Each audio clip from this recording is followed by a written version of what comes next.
Last weekend, Henry Crew broke the world record at 23 years old to become the youngest person to ride a motorcycle around the world solo, and I was lucky enough to join for the last leg of the ride with a few other folks between the south coast of England and the bike shed in London where he set off from just over a year ago.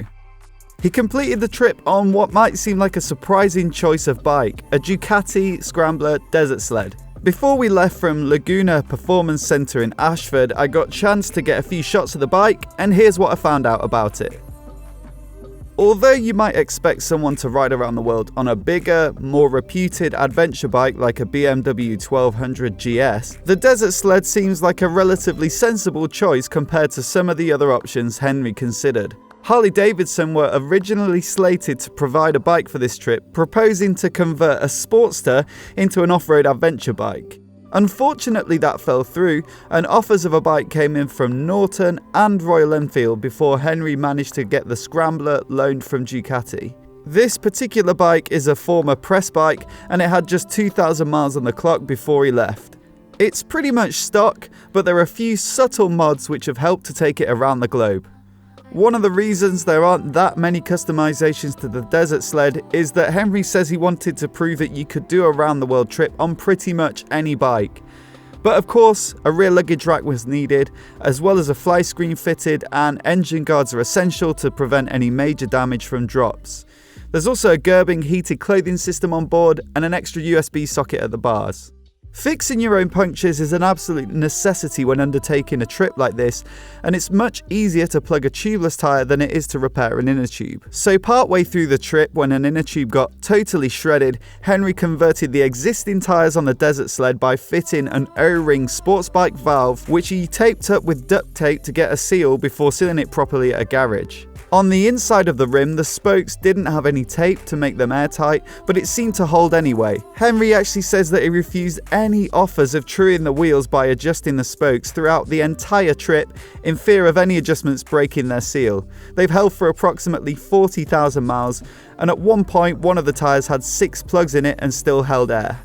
Saddlebags for this trip were provided by Malle London, and they were used to carry clothes, a sleeping bag, a tent, a puncture kit, heated clothing, and some straps which could be used to tie the bike down in a truck or van if there was ever a major problem.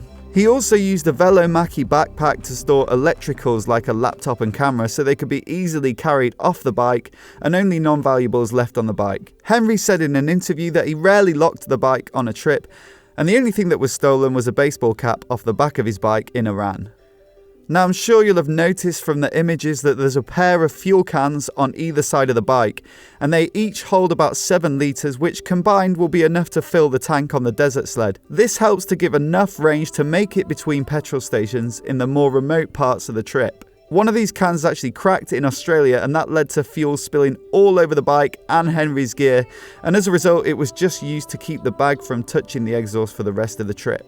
Ducati dealers supported Henry throughout the trip to keep him on the road. The bike's gone through 2 clutches, with Henry having to ride 2,000 miles through Kazakhstan without a fully operating clutch before he could get it replaced.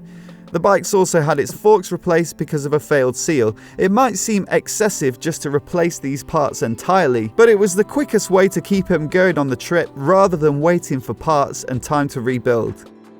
One of the most surprising things that I learned when researching this video is that all Henry used to navigate on this trip was his phone and Google Maps, which helps to prove his idea that anyone can do a trip like this with minimal equipment.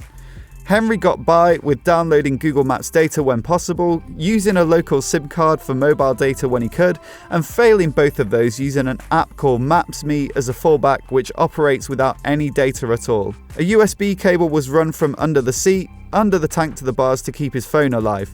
Henry had a few major checkpoints in mind, most importantly 2 opposing points on the globe in Malaysia and Chile, which are required to break the world record. The rest of the time he just made up the route a few days in advance. Anyway, that's all I've got time for today. I hope you've enjoyed learning a bit more about this inspiring trip. I'll link to Henry's fundraising page in the description below, as he was raising money for the Movember Foundation throughout the journey, and they do some great work around men's mental health and cancer. I'll also link to a great hour-long interview by Eric van der Steeg, from which I got a lot of the information for this video, so it's worth checking out if you want more detail.